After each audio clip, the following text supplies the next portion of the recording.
YCP MP senior నేత జగన్కు అత్యంత సన్నిహితుడైన విజయసాయిరెడ్డి సడన్గా రాజకీయాల నుంచి తప్పుకున్నారు. వైసీపీలో జగన్ తర్వాత ఏటుగా వ్యవహరించిన వ్యక్తి ఇలాంటి నిర్ణయం ఎందుకు తీసుకున్నాడనేదే ఇప్పుడు పెద్ద ప్రశ్న. తాను ఏ పార్టీలో చేరబోనని, వ్యవసాయం చేసుకుంటానంటూ చెప్తున్నారు. కానీ తెర వెనుక అసలు కారణం వేరే ఉందని ప్రచారం జరుగుతోంది. ఇప్పుడు కాకినాడ పోర్టు కేసు ఆయన మెడకు చుట్టుకుంటుంది. ఈ కేసులో ఆయన పాత్ర ఎక్కువగా ఉందని ఓ ఆడిట్ కంపెనీని రంగంలోకి దించి తప్పుడు లెక్కలతో బెదిరించి వాటాలు రాయించుకున్నారని టీడీపీ నేతలు అంటున్నారు. అదే కాకుండా గత వైసీపీ ప్రభుత్వంలో టీడీపీ నేతలను వేధించారని, ఆయన పేరును రెడ్ బుక్లో ప్రధానంగా ఉంది కాబట్టే ఆయన అవినీతి బయటపడుతుందనే ఉద్దేశంతోనే ఇలా తప్పుకుంటున్నారని టీడీపీ అంటోంది.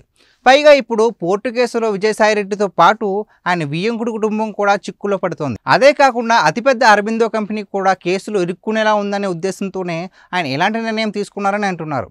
కానీ ఇక్కడే ఓ విషయం కూడా ఆలోచించాలి. విజయసాయిరెడ్డి కేసులకు భయపడే వ్యక్తి కాదు.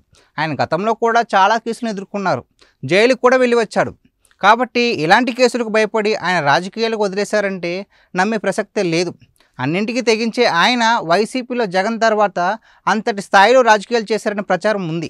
గతంలో వైసీపీ ప్రతిపక్షంలో ఉన్నప్పుడు కూడా ఆయన దూకుడుగానే ఉన్నాడు.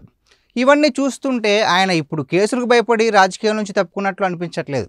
ఎందుకంటే రాజకీయాల నుంచి తప్పుకున్నంత మాత్రాన కేసులు కొట్టారు కదా. ఇంకోవైపు వైసీపీలో ఆయన ప్రాధాన్యం బాగా తగ్గిపోయిందని అంటున్నారు. ఆయన పవర్ మొత్తం తగ్గించేసి వైవి సుబ్బారెడ్డి, సజ్జల రామకృష్ణారెడ్డి లాంటి వాళ్ళే జగన్ చుట్టూ చేరారని, తన పదవులను కూడా వారికి అప్పగించారని అసంతృప్తితో ఉన్నారు. జగన్ను ఎన్నిసార్లు కలిసిన ప్రయోజనం లేకపోవడంతో ఇలా రాజకీయాల నుంచి తప్పుకున్నారేమో అనే ప్రచారం కూడా ఉంది.